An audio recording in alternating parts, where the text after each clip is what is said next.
Não há ninguém mais irremediavelmente escravizado do que aqueles que falsamente acreditam estar livres. Goethe.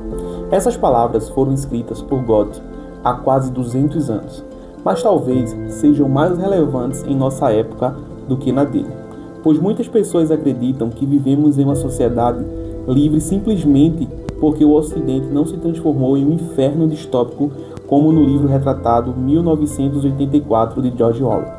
A tirania, como a maioria das pessoas acreditavam, seria um evidente por natureza. Seria óbvia e todos a reconheceriam. Mas e se nós fôssemos escravos sem percebermos? Seria possível? No século XX, o psicólogo de Harvard, B.F. Skinner, realizou um famoso conjunto de experimentos nos quais ele testou diferentes métodos de introdução de novos comportamentos em ratos. Skinner tentou cultivar novos comportamentos por meio de reforço positivo. Ele forneceu comida ao rato sempre que ele realizasse o comportamento desejável.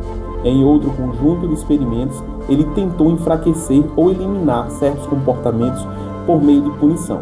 Skinner descobriu que a punição temporária colocava um fim no comportamentos indesejáveis dos ratos, mas não removia a motivação do animal para se envolver em tais comportamentos no futuro.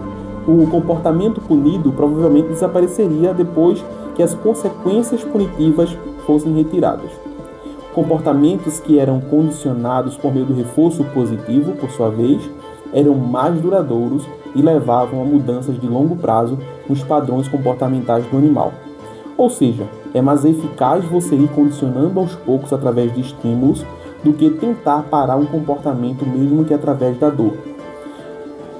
Skinner, no seu livro chamado Wonder 2, diz o seguinte: agora que sabemos como o reforço positivo funciona e por que o negativo não, podemos ser mais deliberados e, portanto, mais bem-sucedidos em nosso design cultural.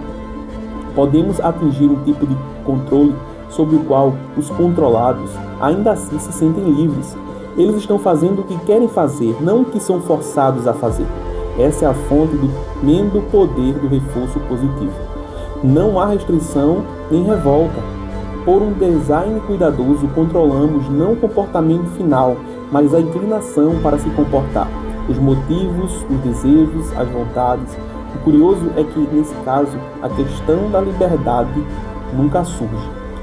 No futuro, de acordo com Aldous Huxley, em seu livro Admirável Mundo Novo, as classes dominantes aprenderiam que o controle de uma população poderia ser alcançado não apenas com o uso explícito da força, mas também com um método mais secreto de afogar as massas em um suprimento infinito de diversões prazerosas. O que diz o livro Admirável Mundo Novo? Admirável Mundo Novo é um livro de 1932 de Aldous Huxley. É uma distopia que explora um futuro onde a sociedade é regida e controlada por meio de avanços tecnológicos, manipulação social e ausência de liberdade individual. Huxley estava familiarizado com os experimentos de Skinner e entendia suas ramificações sociopolíticas. Quando o Admirável Mundo Novo foi publicado pela primeira vez, Huxley não considerou o mundo distópico que ele descreveu como uma ameaça iminente. 30 anos depois, no entanto, após a Segunda Guerra Mundial, a disseminação do totalitarismo e os grandes avanços feitos na ciência e tecnologia, Huxley mudou sua opinião. E em um discurso em 1961, ele apresentou o seguinte aviso: haverá na próxima geração, ou algo assim, um método farmacológico de fazer as pessoas amarem sua servidão e produzir ditadura sem lágrima.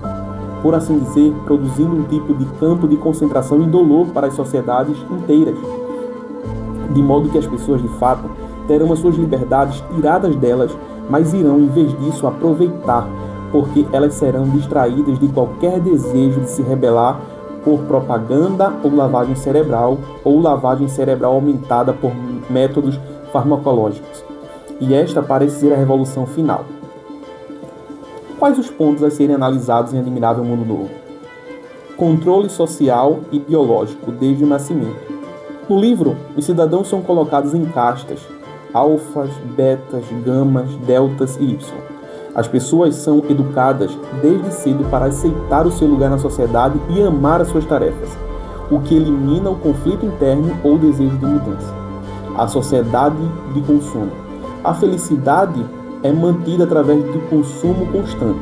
As pessoas são ensinadas a sempre desejar coisas novas e evitar qualquer tipo de pensamento crítico ou profundo, incentivando um ciclo incessante de compra e descarte. Uso de drogas para controle. O soma é uma droga consumida por todos os cidadãos. É uma ferramenta do governo para suprimir sentimentos negativos e garantir uma população constantemente feliz e pacífica, sem questionar ou protestar absolutamente nada no regime. A eliminação das emoções e da individualidade.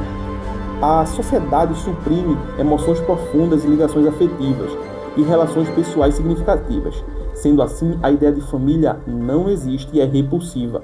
Quanto ao sexo, é livremente estimulado desde a infância e casual, sem precisar necessariamente de um envolvimento. Inclusive, ser monogâmico é inadequado. Tecnocracia e alienação da liberdade. A sociedade no livro é governada por uma elite tecnocrática, que acredita que a ciência e a tecnologia podem resolver todos os problemas sociais. Por isso, não é possível ler livros, ter arte ou algo do tipo, pois para que fim útil serviriam essas coisas? Hoje, estima-se que em uma cada 6 americanos estejam tomando algum tipo de droga psicotrópica. Uma crise de opioides se espalhou pelo Ocidente. A capacidade de gratificar impulsos sexuais online levou muitos às garras do vício em pornografia, redes sociais, smartphones e outras tecnologias que oferecem distrações prazerosas e sem sentido que consomem a atenção da maioria das pessoas a maior parte do dia. Até que ponto essas diversões são intencionalmente impostas a nós? Até que ponto são impostas espontaneamente à demanda do consumidor? Mas seja qual for a resposta, a realidade é que uma população distraída e estúpida simplesmente não tem os recursos mentais para resistir à sua escravidão. Se temos pão e entretenimento, pode nos explorar o quanto quiser, é o que a sociedade acaba dizendo sem palavras.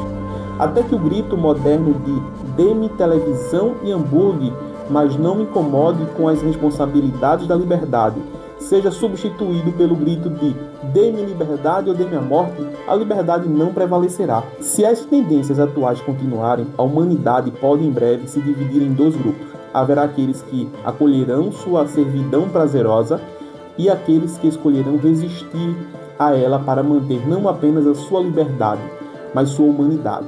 Pois, como Frederick Douglass observou em meados do século XIX, muito antes de Huxley escrever Admirável Mundo Novo, ele diz o seguinte: descobri que, para fazer um escravo satisfeito, é necessário fazer um escravo irrefletido. Ele deve ser capaz de não detectar nenhuma inconsistência na escravidão.